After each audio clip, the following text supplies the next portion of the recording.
ملت اسلامیہ کے 57 ممالک کے حکمرانوں کے بیانات، تجزیہ نگاروں، دانشوروں، سیاستدانوں، یہاں تک کہ اس امت کے علماء کی گفتگو سنیں یا تحریر پر غور کریں جو ان دنوں فلسطین کے مسلمانوں پر اسرائیلی ظلم و تشدد اور بربریت کے جواب میں لکھی جا رہی ہے، تو آپ کو ان سب میں ایک نقطہ مشترک ملے گا۔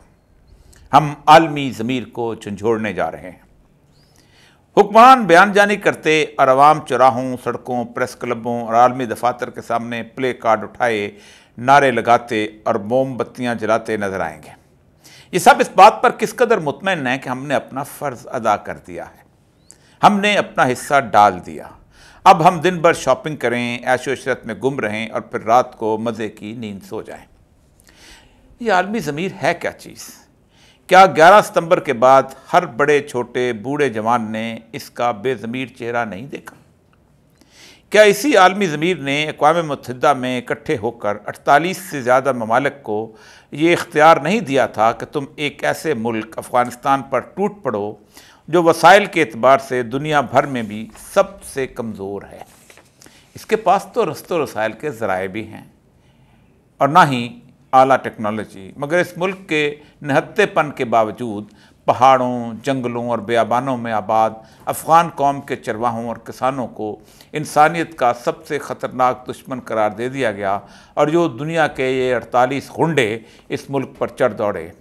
اس بے ضمیر عالمی ضمیر کے نمائندہ کے طور پر جب پاکستانی وفد مصالحت کاری کے لیے ملا محمد عمر کے پاس گیا تو انہوں نے اور بہت سی باتوں کے علاوہ ایک بات ایسی کہی تھی جو اس کے بعد ہو بہو سچ ثابت ہوئی۔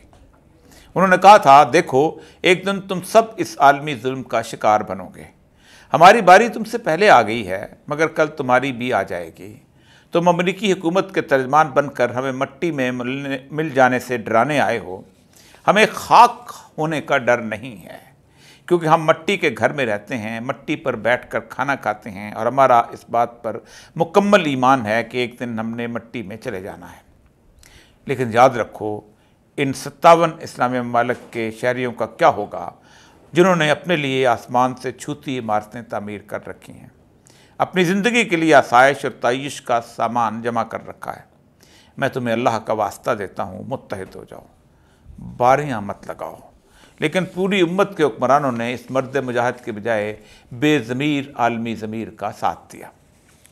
تقریباً ہر پڑوسی اسلامی ملک نے افغانستان کے خلاف اپنی سرزمین استعمال کرنے کی اجازت دی۔ پاکستان سے امریکی طیارے 57,000 دفعہ اڑے اور انہوں نے ایسے ہی افغان مسلمانوں کے جسموں کے پرخچے اڑائے جس طرح آج غزہ میں اسرائیل کر رہا ہے۔ ایران نے نہ صرف بدترین خاموشی دکھائی بلکہ اس کے پاسداران کے سربراہ نے یہاں تک کہہ دیا کہ اگر امریکی حملے کے دوران ہمارے جوان شمالی اتحاد کے ساتھ شانہ بشانہ نہ لڑ رہے ہوتے تو یہ فتح ممکن ہی نہ تھی۔ تاجکستان نے کابل کی طرف پیش قدمی کے لیے انقلاب کا راستہ دیا۔ یوں بے ضمیر عالمی ضمیر مسلم امہ کے بے حس حکمرانوں سے مطمئن ہو گیا، اور دنیا کے امن کے لیے سب سے بڑے خطرے افغانستان پر ناجائز قبضہ کر لیا گیا۔ مگر کیا اس کے بعد کسی اور کی باری نہیں آئی؟ شاید ہم بھول گئے، اس کے بعد عراق تھا۔ اس کے لیے تو کسی نے نیو یارک میں موجود عالمی ضمیر کی علامت اقوام متحدہ سے اجازت لینے کی بھی ضرورت محسوس نہ کی۔ امریکہ اور اس کے اتحادی اپنی فوجی قوت اور میڈیا کے پروپیگنڈے کے زور پر عراق میں داخل ہو گئے۔ کون سا مسلمان پڑوسی تھا جس نے اس ظلم پر احتجاج کیا ہو؟ احتجاج ہوا بھی تو صرف مغرب کے شہروں میں۔ مسلمانوں نے اس بے ضمیر عالمی ضمیر کے سامنے نہ صرف سر جھکایا بلکہ سجدہ تعظیمی بھی کیا۔ شام، اردن، کویت، قطر، سعودی عرب اور ایران سب کے سب کئی سال عراق کے نہتے اور مظلوم انسانوں کے قتل عام کا خاموش تماشا دیکھتے رہے۔ معاملہ یہاں تک رہتا تو بات سمجھ میں آتی تھی کہ ان کا ضمیر اس بے ضمیر عالمی ضمیر نے خرید لیا ہے۔ لیکن پھر ان دونوں ملکوں میں جب ان عالمی غنڈوں نے اپنی مرضی کے آئین تحریر کیے، اپنی نگرانی میں الیکشن کروائے اور اپنی کاسہ لیس حکومتیں قائم کیں، تو ان تمام مسلم ممالک نے ان دونوں حکومتوں کو نہ صرف جائز تسلیم کیا بلکہ ان کے ہر ظلم پر بدترین خاموشی اختیار کی۔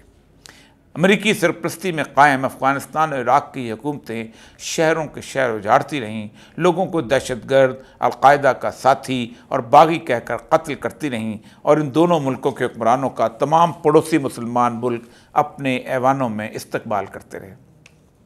وہ جن کے ہاتھ معصوم مسلمانوں کے خون سے رنگین تھے، وہ ریاض، تہران، اسلام آباد اور دمشق جیسے شہروں میں باہمی دلچسپی کے امور پر تبادلہ خیال کرتے اور مشترکہ اعلامیہ جاری کرتے رہے۔ ہر ملک کے بکاؤ میڈیا نے اسے دہشت گردی کے خلاف جنگ کی کامیابی قرار دیا۔ جان پلجر کی وہ مشہور documentary war you have not seen, جنگ جو آپ نے دیکھی ہی نہیں، ایسے تمام چہروں کو بے نقاب کرتی ہے جو اس عالمی ضمیر اور عالمی پروپیگنڈا کے سامنے سر بسجود ہو گئے تھے۔ مسلمانوں نے اپنی بےحسی سے اس بے ضمیر عالمی ضمیر کو اپنے بارے میں ایک پتے کی بات بتا دی کہ ہم بے حس ہیں، بے ضمیر ہیں، اور تم جس اسلامی ملک کے شہریوں کو بھی دہشت گرد اور انسانیت کے لیے خطہ تصور کر کے ان کے گھر بار، خاندان اور آبادی سب کو تباہ کرو گے، ہم بالکل خاموش رہیں گے۔ یہی وہ الفاظ ہیں جو آج اسرائیل کی حکومت اور اس کے حواری بول رہے ہیں۔ لیکن کمال کی بات یہ ہے کہ ہم عالمی ضمیر کو جھنجھوڑنے کے لیے سرکاری سطح پر بیان دے رہے ہیں۔ یہ ہمارا 75 سالہ رویہ ہے۔ ہم ریلیاں نکالتے ہیں، پلے کارڈ اٹھاتے ہیں، یوم القدس مناتے ہیں، اور دنیا بھر کے ہر فرقے کے علماء اس ظلم پر بے ضمیر عالمی ضمیر سے فیصلے کی بھیک مانگنے سڑکوں پر نکلتے رہتے ہیں۔ کیا انہوں نے قرآن پاک کی یہ آیت نہیں پڑھی؟ اے پیغمبر، کیا تم نے ان لوگوں کو نہیں دیکھا جو دعویٰ کرتے ہیں کہ وہ اس کلام پر بھی مان لائے جو تم پر نازل کیا گیا ہے اور اس پر بھی جو تم سے پہلے نازل کیا گیا، لیکن ان کی حالت یہ ہے کہ اپنا معاملہ فیصلے کے لیے طاغوت کے پاس لے جانا چاہتے ہیں، حالانکہ ان کو حکم دیا گیا تھا کہ طاغوت کا کھل کر انکار کریں۔ تجزیہ نگار، دانشور، سیاستدان، یہاں تک کہ وہ علماء کرام جنہوں نے اس آیت کو بار بار پڑھا ہوگا اور اللہ کے اس حکم کو لوگوں کو سنایا بھی ہوگا، وہ سب بھی اپنا معاملہ اور اپنا فیصلہ طاغوت سے کروانا چاہتے ہیں، اور کس قدر بھولے ہیں کہ یہ امید لگائے بیٹھے ہیں کہ فیصلہ ان کے حق میں ہوگا۔ کیا یہ سب نہیں جانتے کہ یہ دور فتن ہے؟ کیا ان سب نے احادیث کی کتب میں فتن کے ابواب اور ان میں درج احادیث نہیں دیکھی؟ لیکن کس قدر بدقسمتی ہے کہ افغانستان کے بعد اس امت کے حکمران اور ان کے مسلکی علماء عراق اور شام میں ایک دوسرے سے لڑنے کے لیے تلواریں نکالتے رہے، جیش تیار کرتے رہے۔ کوئی ایک حکومت کو بچانے کے لیے فتویٰ دیتا تھا تو کوئی دوسرا اس کو گرانے کے لیے لوگ بھیجتا رہا۔ کسی کو اینٹوں اور سنگ مرمر کے مزارات کے تحفظ کے لیے جان دینا جہاد لگتا تھا تو کسی دوسرے کو ان مزارات کو گرا کر اپنا پرچم بلند کرنے میں توحید نظر آتی تھی۔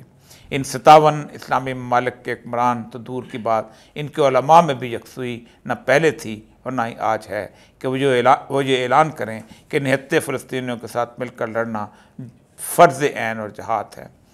اس امت کے ممالک کی 50 لاکھ سے زیادہ افواج ہیں جو کیل کانٹے سے لیس ہیں اور اپنے بغل میں ایٹم بم بھی رکھتی ہیں۔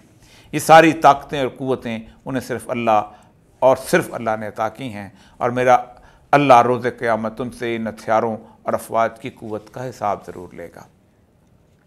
تم سے سوال ضرور ہوگا کہ تم نے اس امت کے مظلوم مسلمانوں کو ظلم سے نجات کے لیے اپنی اس طاقت کو کیوں استعمال نہیں کیا؟ جو جتنے بڑے منصب پر ہوگا روز حشر اس کی اتنی ہی بڑی جواب دہی ہوگی۔ سب جانب خاموشی ہے، سکوت ہے، حکمرانوں کے بیانات ہیں، پلے کارڈز ہیں، بینرز ہیں، تبصرے ہیں۔ شاید یہی وہ زمانہ تھا جس کے بارے میں رسول اللہ نے فرمایا تھا، لوگوں پر ایک زمانہ ایسا آئے گا جب ان میں پڑھے لکھے لوگ بھی یہی کہیں گے کہ یہ جہاد کا دور نہیں ہے۔ لہٰذا جس کسی کو ایسا دور ملے تو وہ جان لے کہ یہی جہاد کا بہترین زمانہ ہوگا۔ صحابہ نے پوچھا، یا رسول اللہ، کیا کوئی مسلمان جہاد کے بارے میں ایسا کہہ سکتا ہے؟ آپ نے فرمایا، ہاں، جن پر اللہ کی لعنت، فرشتوں کی لعنت اور تمام انسانوں کی لعنت ہوگی۔ کیا 57 اسلامی ممالک میں سے کوئی ایک ملک بھی ایسا ہے کہ جو تمام اسلامی ممالک کو اکٹھا ہونے کی دعوت دے کر کہے کہ آؤ ہم اپنے فیصلے طاغوت یعنی اقوام متحدہ اور عالمی طاقتوں سے نہیں بلکہ خود کرتے ہیں، خود اسرائیل کے خلاف جہاد کا اعلان کرتے ہیں۔ ہم سب نے عالمی قوت سے مل کر 11 ستمبر کے بعد لفظ جہاد کو دہشت گردی کا بدل بنا کر بدنام کیا، لیکن میرے اللہ نے پوری دنیا کی قوت اور ٹیکنالوجی کو افغانستان کے پہاڑوں میں ذلت آمیز شکست سے دوچار کیا کہ آج اس ایک لفظ جہاد کو منہ سے نکالنے پر ہمیں جس قدر شرمندگی ہوتی ہے، جان لیں کہ اس سے کئی گنا زیادہ شرمندگی ہمیں روز قیامت ہوگی، جب ہم سے ان مظلوموں کے بارے میں سوال کیا جائے گا۔